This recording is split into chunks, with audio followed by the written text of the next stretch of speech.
Good evening. Welcome to StonesCast 89, sponsored by Rolfe's Estate Agents. I am your host tonight, Adam Hills. I've got a star-studded panel joining us. We're recording on, the 10th of December, following our rather ignominious defeat to Grimsby and our exit to the FA Cup. But helping me dissect that and take a look ahead as we kind of hit the halfway point of the season. I'm joined by Nikhil Rawal. Good evening. I'm joined by Raj Darbar. Hello. And making his StonesCast debut, Mr. David Leigh. How are you, chaps? Hello. Very good. You all good? Yeah, all good. Raj, Nick, recovered from Grimsby? Just about, yeah, emotionally and physically. Yeah, it's definitely not the sort of the afternoon I think we were all expecting to play out. We'll come on to Grimsby. I think it's a very obvious place to start, but as of course is the tradition on StonesCast, when we have a newbie, in which case David, that's you this time, we always like just a little intro to you, who you are, how you came about supporting Wealdstone, and just a bit about yourself, mate. Okay. I started attending the games at Wealdstone in around about 1965, aged about 7 or 8. It came about because my mum and dad had a sweet shop in front of the old ground in Lower Mead. And my dad used to take me into the ground, leave me in the corner of the stand and said, watch the game, don't move. I'll come back and get you at 20 to 5. And that went on for quite a few years. Highlights being, I attended the FA Amateur Cup final in 1966. My first away game was against Hayes, around about 67, I think. The chap who was the mascot at the time took me along to that game in the coach, which was very kind of him. Then I was watching the games until about 1970, when I started playing quite seriously, and then subsequently carried on doing other sports and came back to Wealdstone around about 2010, 2011. And what kept you? I know you sort of said you were playing at a fairly good standard yourself, but like that's obviously quite a long gap. What was it that brought you back in 2011? Oh, what brought me back was injury. And the fact that I was no longer competitive and I was struggling. It was actually my wife who said, you're always going on about Wealdstone, because I was following the results and the team's travails over the years and the highlights and the lowlights.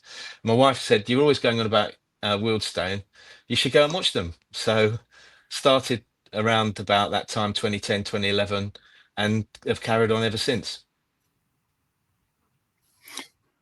That's a pretty good time to kind of to get the bug again, considering the sort of the trajectory that the club's been on over that last. I've seen some great players in that. Yeah, I've seen some great players in that period. I guess there's some obvious ones, but yeah, I don't know if I think I might have a bit of a delay somewhere or something. But any particular highlights for you to call out during either sort of era? Obvious, I think there's some obvious ones there, but any particular that stand out for you? Well, obviously in the first period, it was going to the FA Amateur Cup final at Wembley. That was just amazing. My uncle took me along with my cousin, and never been to a ground like that before. Haven't been that often since, but that was an amazing sort of experience. And more recently, I guess the thing that really stands out is the amazing progress that the club has made. In what's relatively a short period, 15 years to go up the leagues. It feels like a much more substantial club now, much more professional, much better run. And, all the sorts of things that are obvious, but nevertheless, we shouldn't take for granted: bigger crowds, incredibly higher standard of football. It's just really, really noticeable, even in those 15 years. And perhaps to sort of bring two things together there. So you mentioned about that standard of football and maybe where we've come from during that time.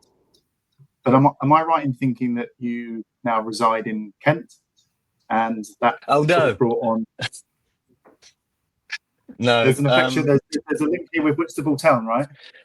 exactly. Yeah. So we've had a holiday home in Kent for about the last 8 years, just over 8 years, and we try and go there about once a month, and also have holidays there, Easter, Christmas time, and the summer. And when I'm there, I make a point of going to watch Whitstable Town. So when I'm not watching Wealdstone, like actually when we played away at Grimsby, I was at Whitstable that weekend and went to watch Whitstable in the Vase. So I'm watching both teams now. And they're, aside obviously from the relative humiliation that they got at the Vale, they're having a very successful period as well. The FA Vase holders, and I think doing well in the league. Yeah, they're top of the league as of yesterday. I went to the game away at Larkfield and New Hive, came from 1-0 down to win 2-1 and go top of the league, and won the Vase game that I went to see last Saturday, and are now through to the 4th round. And I'm sure we'll be looking for a repeat performance and a trip back to Wembley in the spring, no doubt. Yeah, hope so. Yeah, that'd be great. Brilliant. I'd like to be there all day in the spring to see Whitstable in the morning and Wealdstone in the afternoon. I mean, that would be the dream, right? That would be the dream. We'll come on. Get the two scarves out again. Trophy. Yeah, half and half. Yeah. No, David, it's a really, really fascinating history there. I can't imagine there's many people around at Wealdstone who can say that they were actually at the 66 Amateur Cup final. So, that's a tremendous accolade. How old would you have been when you attended that? I'd have been 9. Oh yeah. I can only imagine what old. kind of experience that must have been for a 9-year-old. It was jaw-dropping. Honestly, it was amazing. Yeah, it was amazing. Awesome, and thank you for joining us today as well. Thank you for having me. It's great. Okay, so Grimsby. After all the, dare I say, non-hype, given once the draw was made, we went there last year and won in the first round.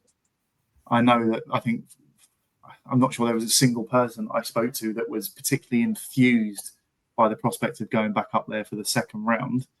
But I think as we kind of approached the fixture, I think there was a general buzz of we're a better side. We're far more equipped to go and sort of stamp our authority in the game. But of course, the game was over in sort of 20, 30 minutes. I have to admit and hold my hands up. It was my wife's 40th birthday at the weekend. I have never actually been to Grimsby. I've never made it to either FA Cup or league game. So, slapped my wrist 3 times. David, I know you said you were at Whitstable. So, Nick, Raj, we're going to have to rely on you guys to, talk us through your day. Tell us what you went in expecting and, what came out of it.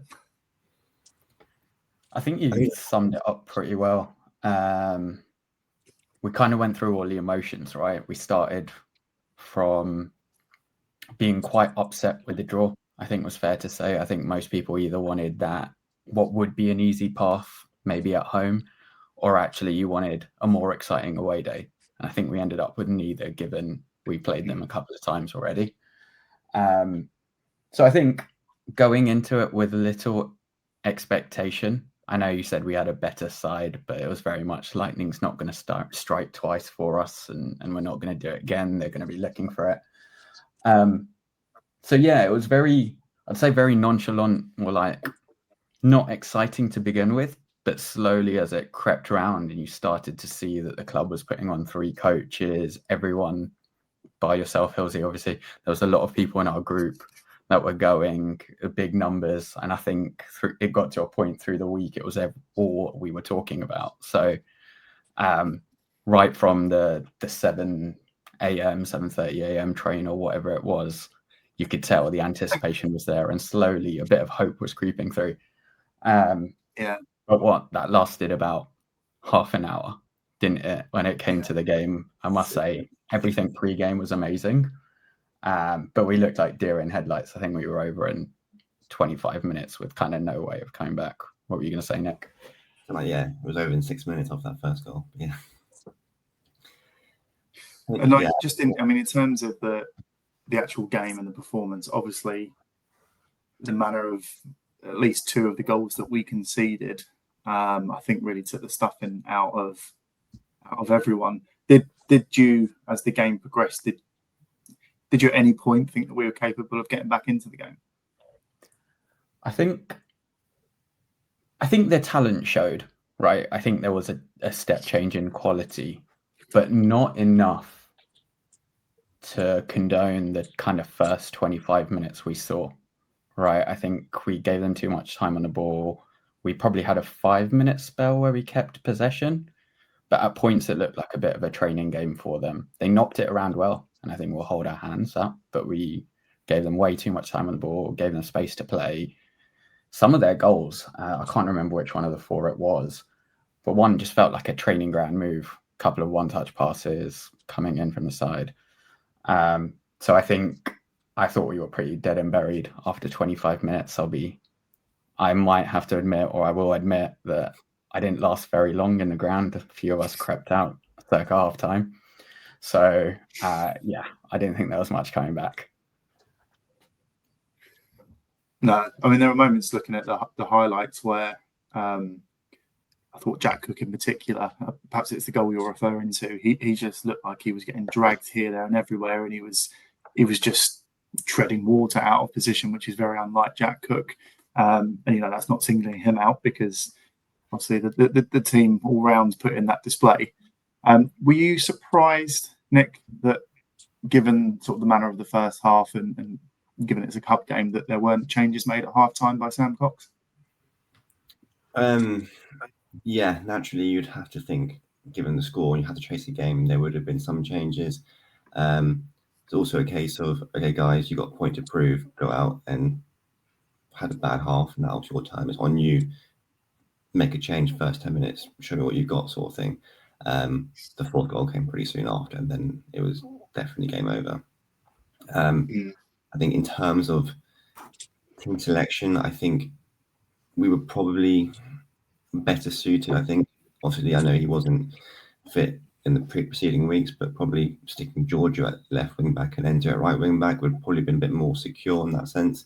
Having Enzo at left wing back and Dom at right was just obviously Dom's not a defensive mindset player, so probably a bit weak in that sense. I think also you're probably been the best team we played so far this year, barring Grimsby, and pretty similar in sense of slightly high line, quite open, and they're able to carve us open pretty easily. Probably that suit us pretty well against some of the other teams in the league, but when you're playing the better teams plus the team division above, you've probably got to tailor your style slightly to suit that. And but in terms of how it was over pretty quickly, I think it's quite a few similarities to last year's game. They had the penalty save in the first 10 minutes. I think Cookie got one off the line. Sam Howard made a double save as well. So it could have quite easily been 3-0 after 20 minutes last year, but we've got a bit of rub at the green, and this year it went against us. So I think Raj had the quality did show quite starkly. Yeah, so sounds like we used up all of our luck in the fixture last year. It's interesting, actually, because you're not the first person I've sort of heard make that comparison to York, not just in sort of the style of their play, but the way that we lined up, that we were quite aggressive in our press, but then looked extremely vulnerable if they broke that. It's also interesting if you look, and don't get me wrong, we've obviously been on a very good run of form. I think we've only lost 3 of our last 16 games. But when you look at those 3 games that we've lost, we've conceded 4 goals in each of those games. Yeah. Is there a learning curve that's not being heeded? David, maybe invite you to kind of give your view on that. Like, are we being too adventurous against these big sides? And is there any way we can play that way and expect to get anything out of the game? I think probably we've just got to be more flexible and more prone to change and to take note of what's happening in a game and not try and keep the same pattern or the same structure.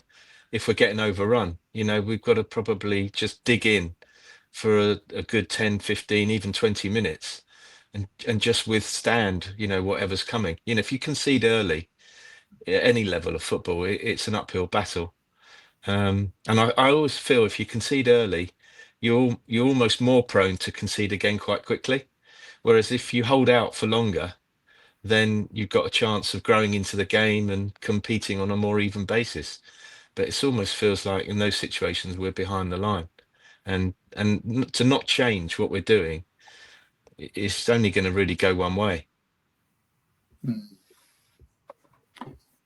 So given we've got fixtures, we've got a run of tough away games coming up, particularly, and I'm looking just to sort of compare like for like Carlisle, just after the turn of the new year.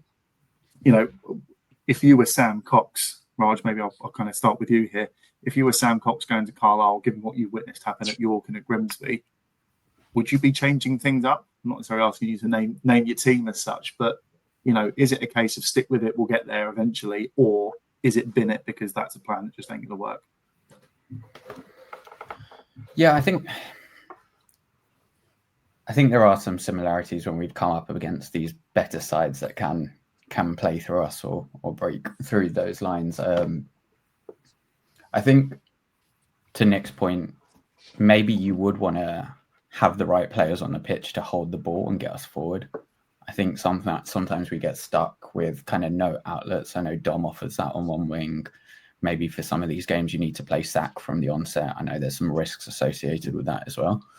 But maybe you would consider dropping the press and actually just trying to use those outlets a bit more, see if we can get forward a bit quicker rather than playing our normal kind of passing game. Then again, on the flip side, I think, to your point, we've had a good season, right? There's been a few freak results. We're also talking about results I don't think anyone would have expected us to come away with wins from. So I can kind of see both sides of this, to be honest. Nick, David? I think you definitely have to be flexible. You can't have what you see in the Premier League now, like certain managers with certain philosophies, and they only do one thing and they're rigid and structured. That can get you some very good results, but it also gets some very bad results. You have to be flexible. You can't have one set way. Again, I'm not going to have a go at Coxey because he's had a very good year and he's done things we wouldn't imagine at the start of the season. But I think you do have to have a plan B or a second setup or something to potentially play against some of the bigger teams. You've got to be flexible in everything. You can't be set in your ways. Yeah, I'd agree with both the guys. I hold Sam in the highest admiration. He's done a fantastic job for us, and he's been brilliant both times he's been in charge. This season and the previous end of season when he took over. But I personally would suck it up against the team away to Carlisle and play literally 5 at the back, play 2 holding midfield players, and then look at maybe getting the breaks on a long diagonal ball to try and take the chances that might come our way, albeit that they'd probably be few and far between. So probably not a popular view, but I think needs must, and I'd probably do that against a team like Carlisle. Yeah, it's an interesting one. It'll be brave to see, it'll be interesting to see, and it'll be brave for Sam to do it again. But you may have belief in that. Interestingly, I'm talking of Carlisle. They're in action this evening, home to Woking, and after taking the lead after 25 minutes, they now find themselves 2-1 down at half time. So wow. It's their opportunity to go top of the table. I'm not taking it at the moment. That said, and we'll come to this, Woking are very much hitting form. So anyway, we'll come to the other teams. Let's maybe park Grimsby there then, because it's not necessarily a pleasant conversation. And sort of rewind a week before that and kind of back to the National League, where we picked up another very useful point away at Solihull. a ground I think we've still not won at in the National League after 6 attempts, I think it is now. I think were we all there? Yeah. David, I know you certainly were. Raj, no? Nick, you were there, weren't you? Yeah. I mean, my assessment on it was, I thought for large parts of the games, probably the first 65, 70 minutes, I thought generally we were the better side. Dubious goal we conceded. And then had some chances that we didn't take. A couple of, I thought, very clear penalty shouts not given. But then they really came back into the game in the last 15, 20. I think they were the more likely winners. We were obviously quite indebted to Dante for getting Omar Musa out of jail with a horrendous pass in the second half. But on the whole, it felt like a useful point, and concludes a run of 3 1-1 draws with 3 of the better sides, I think, in the league, certainly with Hartlepool and Forest Green, and extends this unbeaten run we've got in the league to whatever it was, 11 games or something like that, or 1 defeat in 11, I think it is. Nick, maybe start with you. What was your sort of assessment of Solihull? I actually thought we were quite poor against Solihull, and just very sloppy all round. I sort of put in our chat after the game that if we had the same performance against Grimsby, we'd get battered. We were just so sloppy on the ball, which led to Dante having to save us 2-3 times with one-on-ones from poor back passes, and then we were just so wasteful in front of goal. I think we were so inefficient in the final third. I think we made so many good breaks or counters. I think I want to put him out, but Shakuna had 3 or 4 chances where he shot on goal, where maybe a pass or a better shot would have been better. I think very wasteful in front of goal, and then just sloppy at the back. That ultimately led to 1-1 being we'll take it away at Solihull point rather than potentially being more in control. I think that sort of may have slipped into the game on Saturday. Again, just sloppy passing on the ball. Obviously, they had better quality on Saturday, but just we didn't help ourselves with misplaced passes, not being able to hold the ball up. I think that may have just crept over from the week before. Yeah, agree. David, much to add to that?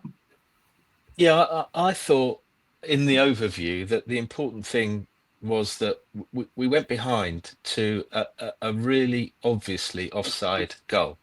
And I think the players were obviously aware of it. And I was actually sitting on the halfway line and could see that it was offside as the guy broke and then the ball was played to him, which the linesman didn't see to give him, an out of jail card. I presume he didn't see it.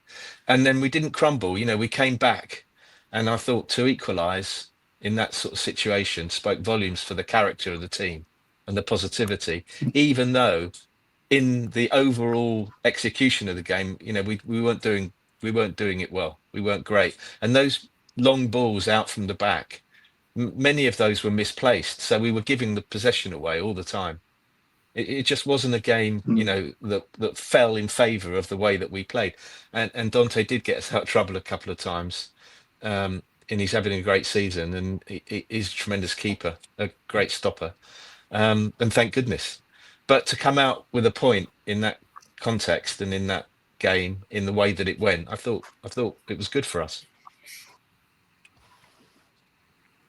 Yeah, agreed. And I mean, Dante's an interesting one because I feel like we've had an ongoing conversation on the StonesCast this season about his merits, and obviously at the start of the season he made a few howlers, and I think in general he's had a very good last few weeks and last few months. But I'm going to speak very honestly, and it's nothing about his ability. I think it's about his concentration. I always fear he's got one in him. And that's maybe harsh because he has won us. He was brilliant against Forest Green. He was brilliant against Solihull. On the whole, he's had some very strong performances.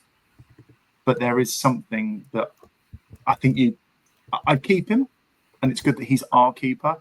But I think you have to accept with him that he's going to cost you points in games as well as win them. So I think if we accept that's what he is, yeah, I think I said on our group I could see him throwing one in at Grimsby, and okay, he didn't throw one in, but he certainly gifted the first or second goal, whichever it was. You know, I'm not going to ask you unless you particularly want to give your thoughts on him, but I mean, maybe just actually a sort of a wider look at the squad, because there's been quite a few comings and goings over the last few weeks. We've seen, is it Kieran Petrie, who came in from QPR, has played a couple of National League games, although I think he's now gone out and dual registered with St Albans. We signed Isaac Christie Davis, who came in, very good. Did you play with him, Nick? I did, yeah, a couple of years at Chelsea. Many moons ago now. Yeah, well, I mean, his footballing CV going through the youth setups at Chelsea and Liverpool. He spent a couple of years in Belgium playing at a fairly good standard in Belgium, so he comes with a good pedigree. We haven't seen a great deal of him yet, but yeah, he's interesting. And then obviously the two that came in on loan, Eddie and Sassy, I think was really impressive. Although he's gone back now, which I was kind of surprised by, because when the announcement was made, it was an initial month loan, and I'd be surprised if we hadn't wanted to extend it. And then of course Stephen Turner, who seemingly really impressed in that first game at Yeovil, but likewise has really struggled for game time since. There's probably a couple of other players there that I've probably forgotten about, but whoever wants to start me off, Raj, maybe you. Like, where is our squad right now? Is there an obvious something that's missing in there? I guess, are we parking probably the number one thing on everyone's mind, which is someone up top? Obviously, we don't know how kind of far Sean is. I know at times kind of Fella and Obiera have done what's needed, but how many times do you hear someone saying you throw a Reed in this team and it'd be really interesting to see how it would perform? I kind of echo your statements on Baptiste as well. I think there's been, he definitely gets us out of games, but at the same time, couldn't agree with you more in terms of he can be a liability.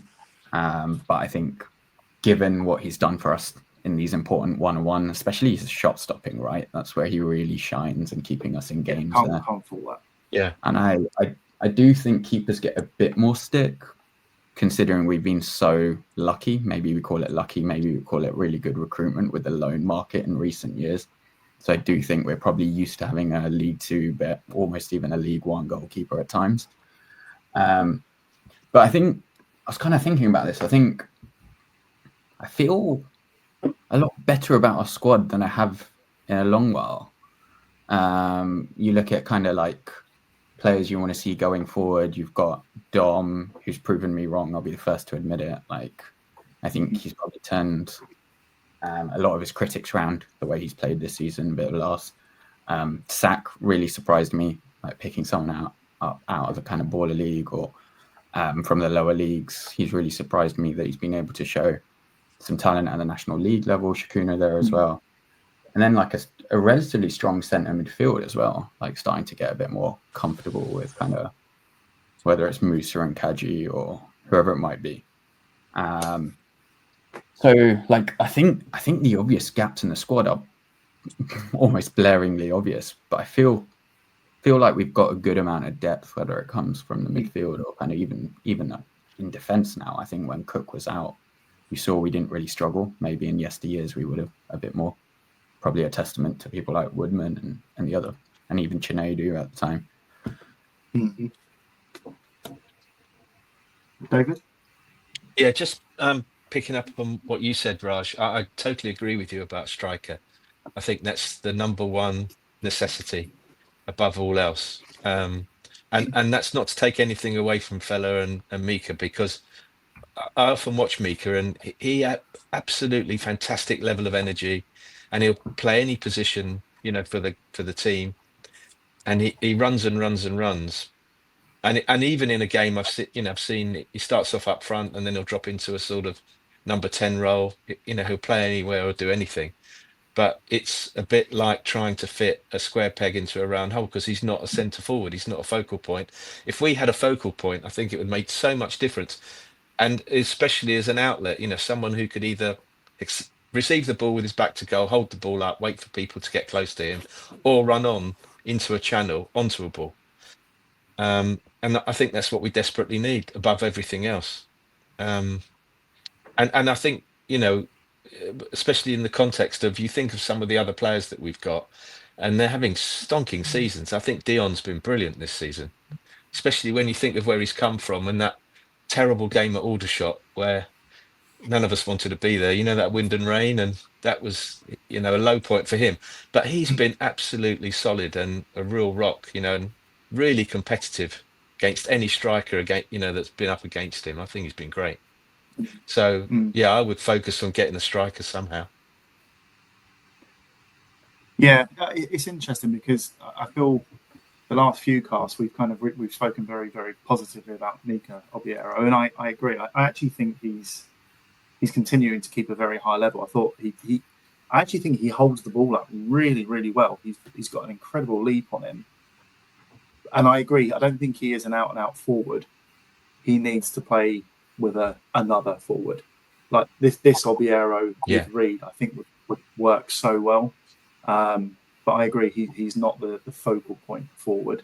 And Fella he's more of what I would call just an attacker. He kind of knits it up. He's very, works very hard off the ball. The player that I was desperate for us to go and sign, I don't know how realistic it was, but the moment's gone. That was Harry Carlisle, who's gone back to Southend. But he was struggling to get game time at Forest Green, and I think he would have really suited us. Whether he fits our culture and style of play is a different matter, but the ship sailed there. You referenced Raj Darbar, who very much split opinion on his levels of performance coming back from injury at the start of the season, but there is a player in there. But I mean, how many more chances does he and his flimsy hamstrings get? Nick, I'm conscious we haven't really covered your thoughts there, but anything that you want to kind of highlight, or anyone you want to highlight in the squad? You guys have pretty much covered it. I think one thing just to highlight with Nzasi going back this week is I think we are quite light on defenders at the moment. If you obviously have Cook, McAvoy and Dion who sort of started last week, Diarra's barely played, so would you trust him in a league game if one of them gets injured? And then beyond that, whoever we got, unless Enzio does a shit at centre back, Mason Barrett's still injured, and Dassey's gone back, Shader's gone back on loan. I think we are quite light at centre back, which is one thing we haven't really discussed. Yeah, agreed. Mason Barrett's an interesting one because he's been out for well over a year now. But I feel like I keep seeing him on the published training videos, pictures that get put out. So I wouldn't be surprised to see him go on loan at National League South Forest and inside to get some game time soon. Questioning whether I should mention this, but the rumour mill suggests that Dion Woodman could be off. I think there's been a few rumblings that he may have already sorted a move in January, which one would assume then would mean an EFL move, which fair play to him, but this is all conjecture. I do hasten to add, but I think in my experience with the rumour mill at Wealdstone is it usually tends to be pretty spot on. So yeah, that'll be an interesting one. I'd like to call out Conor McAvoy, who I think he's hit the levels that we saw, I think, in the first spell. I know he's had lots of ups and downs with injury, but he's back playing regular football now, and I think he's been really, really good. Pitched in with a few goals. Terrell Adjumang, I think been excellent since he's come in. His energy has been absolutely fantastic in the heart of that midfield, and I'm desperate to see that we sign him permanently from Morecambe. I can't imagine he's going to go back there in the state that they're in. Who else? The other one I just kind of want to talk about was Enzio, because Mr. Consistent. I absolutely love Enzio, but I feel he struggles when he plays on that left hand side. It naturally, I think, kind of makes us narrower. We look an infinitely better side when you've got Giorgio or, to a certain degree, Hassan, even though he is mainly right-footed. But I think Enzio, I'd just love to see him. I actually think he's best in that right centre back, but when he goes the marauding runs and starts overlapping Dom and he's a joy to watch when he gets going. Is Enzio. He's tremendously versatile, isn't he? I mean, I think there was one game where he started off as wing back and he ended up as a number 10. Yeah, and he's just. I think you look at a player who you can just tell he's got that experience, and I think I've said this with Enzio. Like, I think when he came in, because we'd seen him kind of destroy us for Notts County and be this flying winger, I think people kind of forget he is in the latter stages of his career. He's 33 now, I think 32, 33.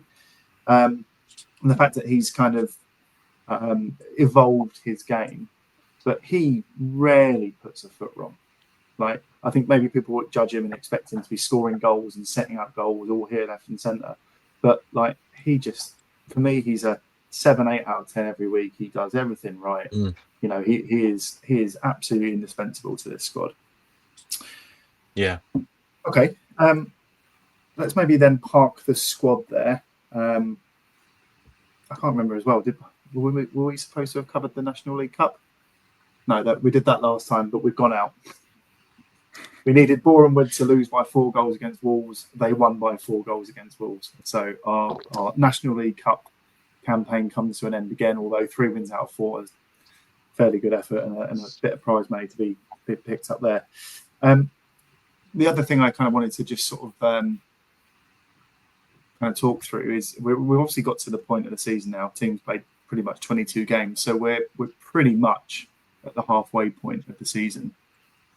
And I kind of wanted to just invite you all. I shared something with you earlier today that I saw floating around on social media from the guys at the deck, and their questions there were, who do you support? Yeah, we can ignore that. But I'll ask each of you this: how would you grade your season, 1 to 5?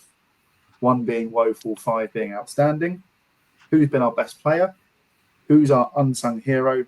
And 1 position you need to strengthen. We may have already answered that one, but Raj, maybe if I start with you. Yeah, sure. I think the first question was actually pretty difficult. How do you rate our season? I think it was one of these casts right at the beginning of the season. Everyone said we're going to get relegated, so this has got to be a high number, right? I think this is about a 4. For me, the delta that's preventing us from being a 5. Maybe let's take a step back.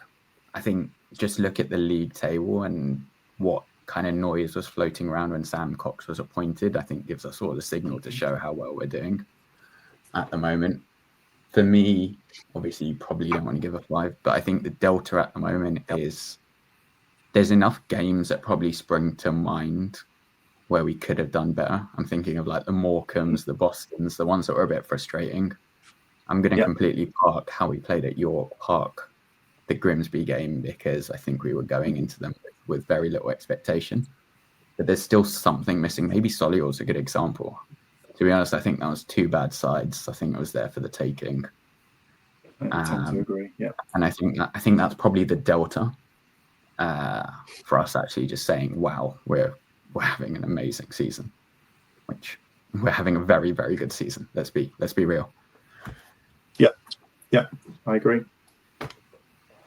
Do you want to go and finish off? Ask those questions. Actually, there was one I was going to ask you to add on at the end as well. Is what's your expectation for the rest of the season? Best player and unsung hero first of all. I think best player is probably quite a tricky one. I think his name was mentioned earlier. Might just have to be Enzio, just given he's just such a kind of stable rock in the team. I know we've seen this last season anyway. Unsung hero, I think maybe this is very biased, but for me it's probably maybe Dom or even Dante, because of sometimes the perception they get. So I know Baptiste definitely gets his plaudits when he does well. He gets us out of jail, but he's constantly battling this. He might slip up. We said this 5 minutes ago. So maybe he gets it. Maybe Dom gets it just because he's proven quite a few people wrong, me included. Fair shout. Yeah, I think that's probably. I think you've already probably alluded to the the striker as the position to strengthen. Yeah.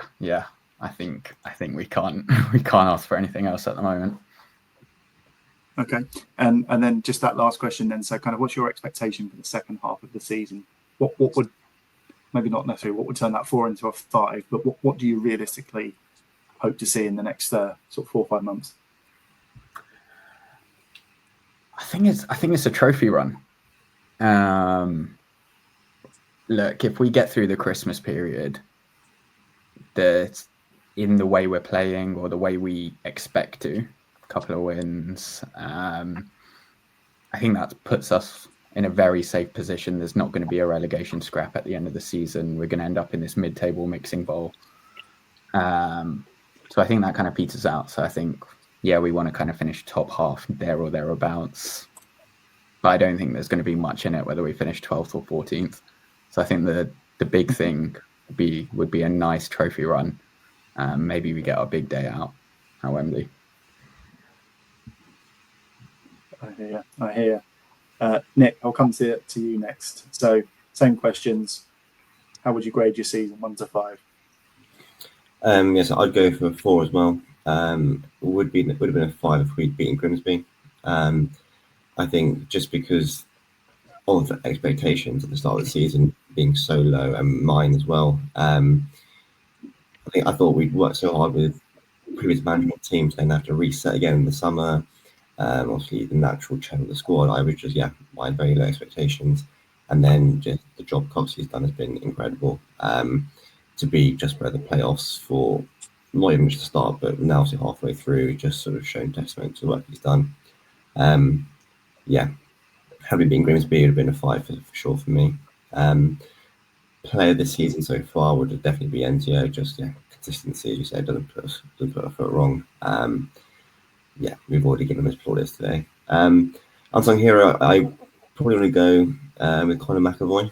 I think just because of, I think his first spell was incredible. Everyone was so impressed, but his second spell, I think everyone was sort of a bit shocked in how performed in terms of we thought he'd been on a similar level. But he wasn't as great with it because of injury the year before with his leg. It was that whole year, I think. There was quite a big drop off from his first spell. And when we re-signed him again, there was sort of, again, that potential worry. But he's back to his best now. And I think, seamlessly bedded into that back line. He started every game. For me, he's been unsung. Strengthening striker again. Don't need to go into that any further. And expectations, it's got to be a cup run and a trophy. I don't think we'll be anywhere near the drop zone at the end of the season, but also don't think we have enough to make a playoff push. So I think our season could end quite early, which would be a good thing for everyone's heart rates and stress levels. But I think the only way that can sort of ignite our season and make it that bit exciting would be a cup run. Once we made that penalty shootout heartbreak a couple of years ago. So a couple stages further. Yeah, I apologise for coming to you last, David, because I imagine a lot of content's probably been said. But same questions to you, mate. Okay, I think I'd give the season something like 3.8. I think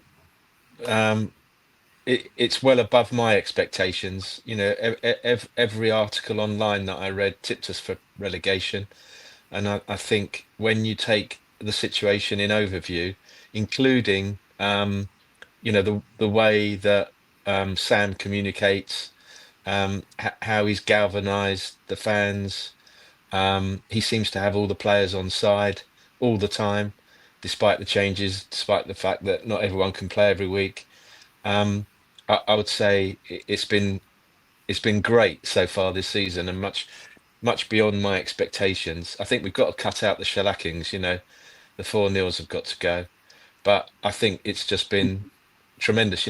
We had more points this season. I think actually it might have been you, Adam, that sent it around. That was it. After 20 games, we had so many more points than in any other point in the National League in past years. And that is an astonishing performance. That's an astonishing performance on our budget and with our resources, and it's not to be underestimated it. What a tremendous performance that is by Sam and all the coaching staff and the whole team. In terms of my player of the season so far, I'd go for Dion. I think. Don't leave Dion. Okay. Unsung hero. I'd say it was a mixture of Enzio, because I don't think we all appreciate what he does, but I'm not sure all the fans do. And I think, he's a bit of an unsung hero from that degree. And the other unsung hero for me, for the reasons I said before, would be Mika, because he just busts the gut every week and he'll do anything for the team, which I think is what you want as a fan. You want to see your players do that. Where we need to strengthen, obviously, we're all agreed we need a striker. And then expectations for the rest of the season. I think it's actually important that we keep the momentum going in league games. We don't want to go on a slide or feel comfortable that we're not going to get relegated and come out second best against teams that we ought to be beating. I think it's really important that we keep the momentum going, keep the crowd on our side, keep the fans coming.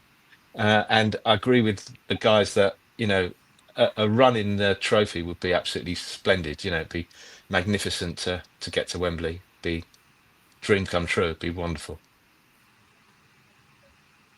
Yeah, I hear you. Nothing much to add to that. I'll be honest, I'd probably go with 5, just purely because of where my expectations were at the start of the season. To be sat in the top 10, what are we, 12 points clear of the relegation zone, second round FA Cup, not in my wildest dreams would I have expected that. So there's part of going, well, 5 means perfect. Yeah, maybe not, but we'll go for 4.9 then. In terms of best players, I probably agree. I think Dion's overall been pretty outstanding this year, and I think Enzio continues to just be the unsung hero. I'd almost throw out some of the backroom staff as well. I know they're not players, but you've obviously got some of the Sam's coaches, but also people like Steve Boone, who, his recruitment and his relationship with Sam, not just with Sam, actually, for a number of years. I think the job that Steve Boone does is so important for us. And I'm going to buck the trend, actually, not answer the question that I've asked myself, which is what position. I think there's one characteristic which is missing from our squad, which is that big, booming leader. And I know we've said it for some time. Maybe this ties in with a centre midfielder, maybe the type of player that we thought we were going to get with Craig Eastman, but someone who, when the chips are down, is going to really stand up and be counted. Someone who's going to put in a bruising tackle when you're under the cosh, whatever it might be. I still think we've got so much better this year, and obviously we're much more of a physical side, but I still think we lack that person that's really going to fight to see us over a line in the game. And in terms of expectations, I honestly think we will drop down the table. I think we've still got some very tough games to go. We've got a tough run of away fixtures coming up.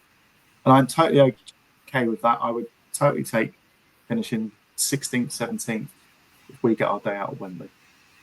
That's what I want. And that segues nicely on as we look forward now, because obviously FA Trophy campaign starts this weekend as we welcome Cheshunt to Grosvenor Vale. Just a reminder to everyone that it is an all pay, so season tickets don't count. You need to get your tickets through the club website or on the door, probably cheaper in advance. Cheshunt are in the Isthmian League, I think.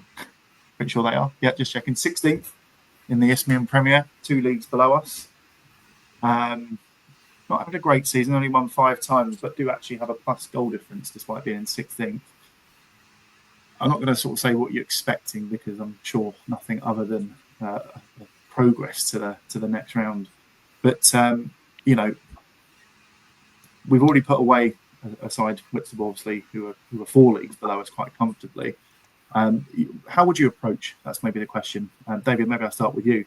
How would you approach Saturday? Are you going, full guns blazing, treat it like a league game? Are you looking to rotate the squad? How would you be looking to approach the game? Yeah, I like consistency, so I'd treat it like a league game. I'd play our best team, and I'd try and use it as a platform to play football, to really get some momentum, get some confidence into the group, score a few goals, look good, don't take any risks. So I play my first team. Raj, you think I think it's an interesting one. Yeovil's midweek, right? Yeah. Yeah. I don't know. I can kind of see both sides of this. I think there's one which is like you want to bounce back hard from Grimsby, but maybe this is like being too complacent. I think we should be putting them away, even if we rotate a few players. I think there's an opportunity to maybe some of the players that came off the bench, maybe you kind of start Sack, maybe you rotate like 2 of the 3 kind of starting centre mids, maybe, and Nkrumah gets a bit of time.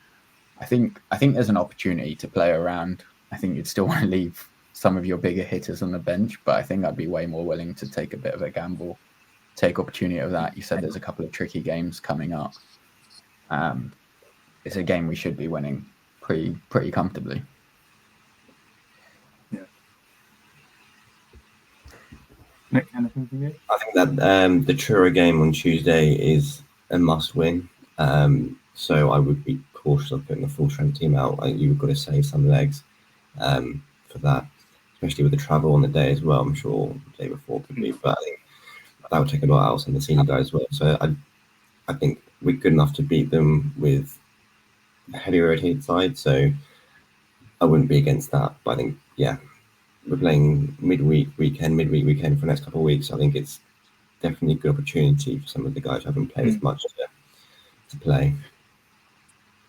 Yeah, I tend to agree actually, and we've spoken about the sort of the strength in depth that we've had this season. I think that's been apparent when you look at the bench that we've had in the last few games, and I think Sam has spoken about it after games, like they're improving the team, or certainly not weakening the team when these players are introduced. So I think it makes sense to, I'd expect to see Sack come back in, potentially, as you said, Nkrumah gets a start, Turner maybe as well if he's still with us. So yeah, those players should be chomping at the bit to get in. And I know, just looking ahead then to Truro on the Tuesday night, obviously they're struggling down the bottom, but their home form isn't bad. It's certainly not a game that I would look at and go, that's an absolute guaranteed 3 points. Absolutely, we should be targeting it. But going down to Truro, I think, like, make no mistake, that is a tough place to go and get 3 points. Just looking at what their home form actually is now. I think they've anyone won going first? Anyone going to Truro? I won't be. I don't think I can go. No. Big ask on a Tuesday, isn't it? Yeah, Fair play to it's anyone who ridiculous. gets down there. It is. Yeah. Yeah. Yeah, But just looking at Truro's home form. Yeah, so they're 3 wins, 1 draw, and 6 defeats, as opposed to 0 wins, 2 draws, and 9 defeats away. So, obviously they're bottom. Yeah. They're already 8 points adrift. But a few teams have already gone to Truro, and even the likes of York. I think York scraped a win there 3-2 earlier in the season. I think the teams I'm just looking now, the teams they've beaten tended to be the teams around them at the bottom. I think they beat Boston. They beat Boston, thrashed Morecambe 5-0, and then beat Halifax. Other than that, they've lost 3 of their last 4 to Eastleigh, Altrincham, and Sutton. So, yes, absolutely, I agree. It's a game we should be going and looking to get 3 points, but I think we'll be made to work very hard. And if we don't turn up and show the right attitude, I could see us getting done there. It's interesting, actually, because I think the reaction... I was trying to work out whether I thought that having the Cheshunt game in the trophy following Grimsby was a good thing or a bad thing. As we've alluded to, we've got this run of games that obviously you've got Halifax after on the Sunday. You've then got Bournemouth at home in the league. You go away to Aldershot, away to Carlisle. It's a tough run of fixtures. And I still think it's the sort of run of fixtures that we could pick up 1 point out of if we don't find our stride, or if there's a hangover from what happened at Grimsby. So really interested to see how we respond Saturday. Hopefully a bit of squad rotation, get the job done. And then, this long trip down to Truro. And anyone going to Halifax, the best away game of the season on the Sunday? Oh, I'm hoping to Unfortunately go to that. I'm not in the country, so miss quite a few. But Halifax is one I've been looking forward to. I think both of these are ones I've been looking forward to. Halifax is always a great away day, isn't it? Yeah. I'm still debating about Truro. I want to go, but it's so difficult to get there. Like the train, the return on the train is like 150 quid. You can get a return flight there for about 180 quid. I was just about to say, well, I think looking a little while ago, if you flew the day before and flew back the day after or something, I think flights were around 50 quid at one point. So, but I think the operator who was running it, which I think was Eastern, they went bust recently. So I think someone else has taken them over. But the pricing's all over the place. I don't know if I can drive it. We'll see. I'll make a last minute decision. Are you still looking to walk to Aldershot? Are you still looking to walk to Aldershot? I know you said you might do that with a few pub stops on the way. Yes, there's talk of walking from, I think we said Camberley to Aldershot, which is about 8 or 9 miles, with a few pleasantry stops through places like Frimley Green and somewhere else. So if anyone's interested, give us a shout, come and join. And actually, I need to plug this as well. As some of you may or may not be aware, I am driving a 15-seater minibus to Carlisle, given the chaos around rail and roads and all that. I have one seat left on the Carlisle Fun Bus. It will be going up on the Friday, departing from Watford Junction, probably around lunchtime, and then coming back Sunday morning after the game. So it'll be a 2-nighter. It's 55 quid return journey. So if anyone wants to come and take that last spot, give me a shout. I'm conveniently back in the country, so we might have to put out a clause that the seat might be taken by the time this is published. Fair. Well, put your money where your mouth is, otherwise it will go. Cool. Don't think we need to look any further than that. The other thing that I'm not sure what we can say on it really, but obviously the ongoing saga with the lease and the obviously dependent investment from Nixon Arca. I don't know what to make of it. There's part of me that is actually petrified because I feel like maybe we're a piece of pawn in a political game that they're playing with the council. I know they've obviously got other sites. I think I've seen some dialogue from board members saying, again, it's not far away. There's meetings happening this week, but it just drags on.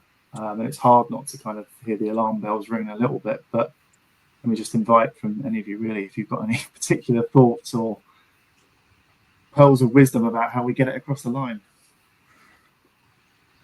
If only we had the pearls of wisdom. I think you probably summed it up well, right? I think we know the ball's in their court to some extent. And then just the nature of what can be shared while these talks are going on, I think just makes it difficult for fans all around who hear potential dates, the dates slip. So I think it's just a really tricky situation. I think it's just also just easy to kind of immediately spiral to the worst case scenario, right?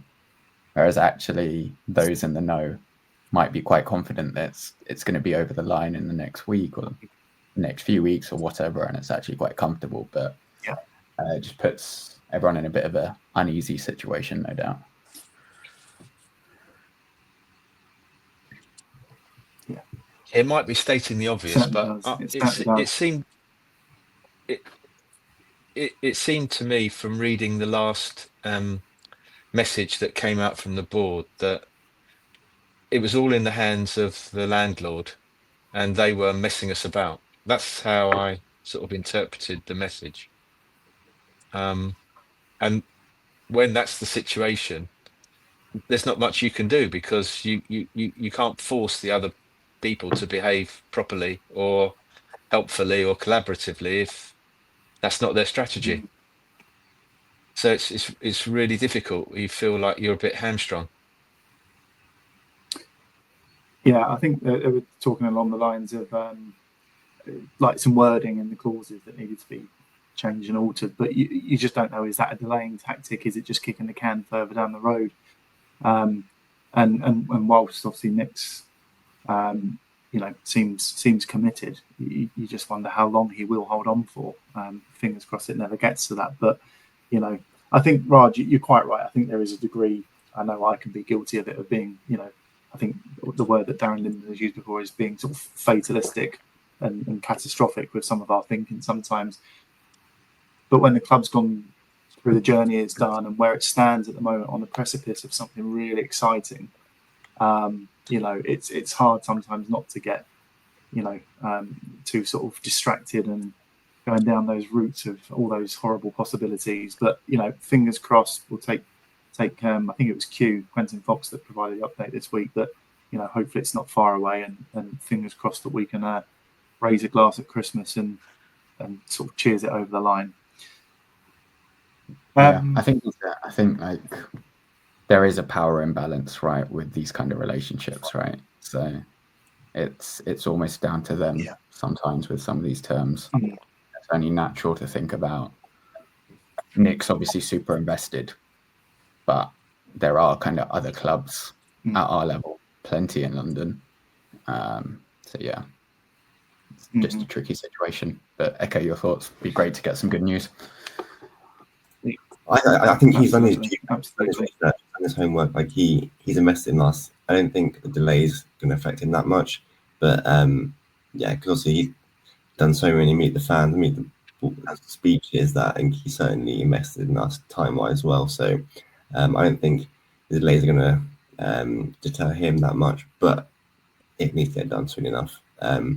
It's now been 7 weeks since he's meant to be officially inaugurated onto the board. So yeah, very frustrating.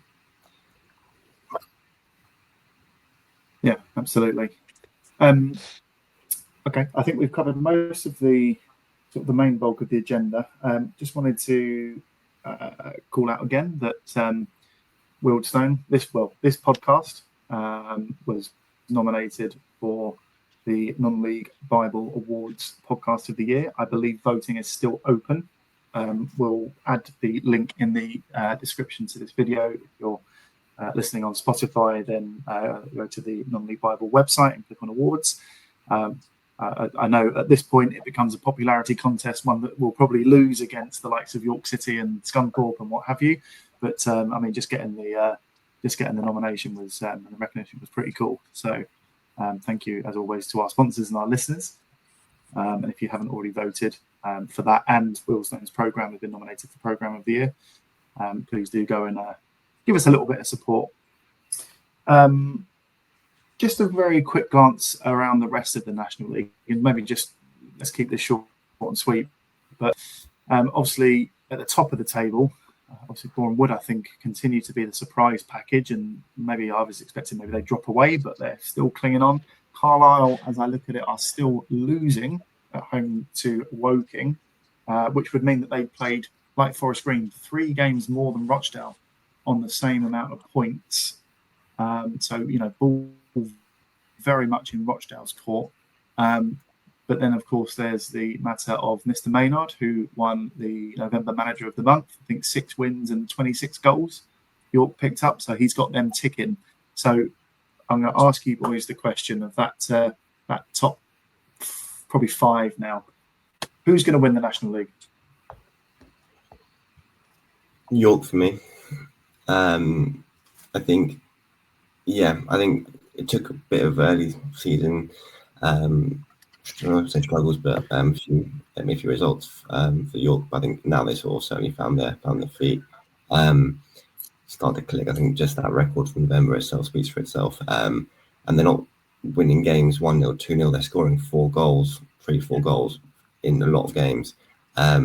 So even if they do concede a couple, they can back themselves to outscore the other team, and that's quite a big skill in itself. I think they've just it's all very tight. I've got the table up now. It's 2 points in it between 1 and 5, although Rochdale have played 3 fewer games. But I think York. Yeah. Me. Yeah, I think it's really interesting. In November. Oh, sorry, David. Just very quickly, in November, York scored 4, 4, 4, 4, 3, and 5. So yeah, go figure. Sorry, David, please. Now, I was going to say that I think the interesting thing at this level is how inconsistent teams are. If you take the season as a whole, generally inconsistent. I know we've seen some clubs in past years run away with it, but that's quite exceptional because it does seem to be hard to keep the momentum going throughout these long, hard seasons on, these pitches in this weather. But, for me, Rochdale, 3 games in hand in this sort of position, that's astonishing. So it's almost theirs to throw away. If they can keep it going, I would look to them to be my favourites. Roger? Yeah, nothing to add.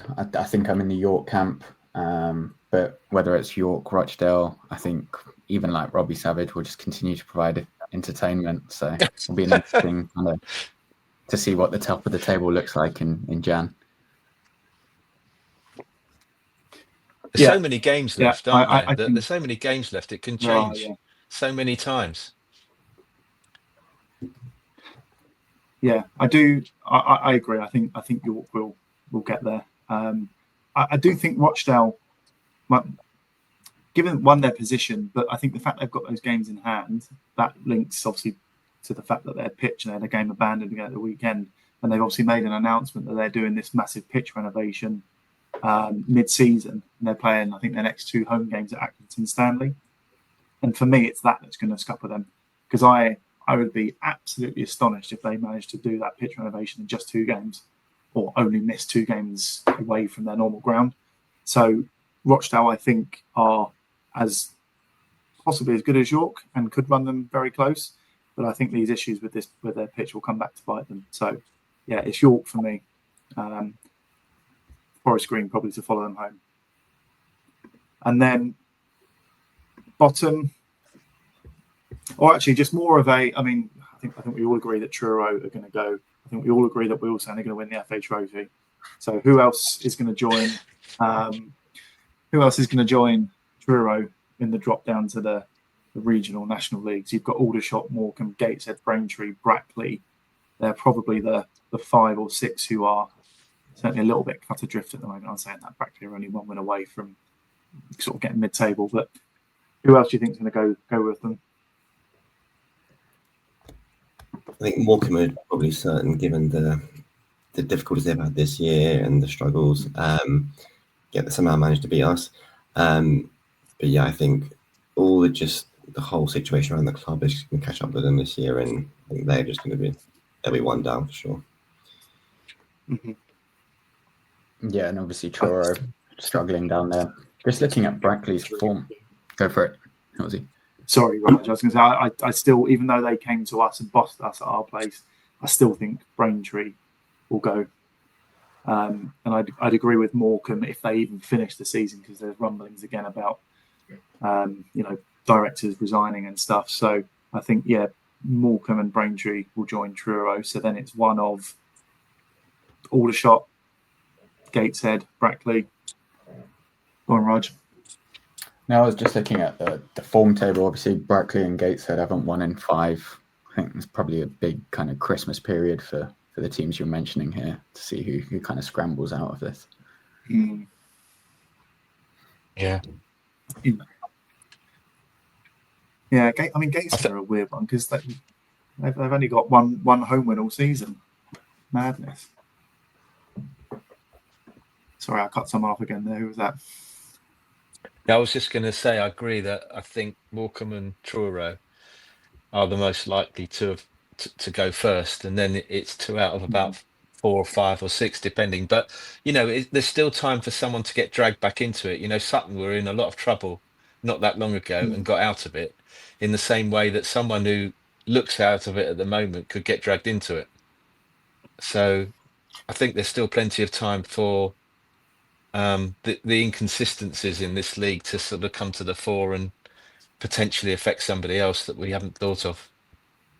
Yeah, I mean the interesting one, looking at the table, who I'm going, wow, I didn't realise they're only 4 points out of the bottom four, and that's Eastleigh. They've dropped down to 17th. They've only won 6 games all season. Obviously got a new manager. They took Weston-super-Mare's manager. So interesting. I'd be shocked if they got dragged into it. For me, it'll be 4 from that bottom 6. I think Sutton will continue to go the right way. Boston could get dragged into it if they don't buck up their ideas. But yeah, Truro, Morecambe, Aldershot are an interesting one because you'd expect them to get it together with the sort of the quality of the players that they've got. But you've got to get points on the board, and they're already 4 points off. But yeah, I'd go for Truro, Morecambe, Braintree as my 3 certs. And then I'd probably go for Gateshead because they just seem a bit of a basket case at the moment. But there we are. An exciting second half of the season to come. Chaps, we've gone on for just about 71 minutes. It's been an absolute pleasure to talk to you. Before we close down, just any AOB that you wanted to add in? No. I think one quick plug for the coach to Halifax. I think numbers have been pretty poor so far, and there is a strong chance that it won't run unless numbers pick up pretty quickly. So if you are planning to use that service and go to Halifax on Sunday week, please go through the usual channels via the Supporters Club website and get yourself booked in. And if there's no more, chaps, Nick, Raj, David, pleasure to speak to you. Look forward to seeing you Saturday. And as always, see you then. Up the Stones. Thanks a lot.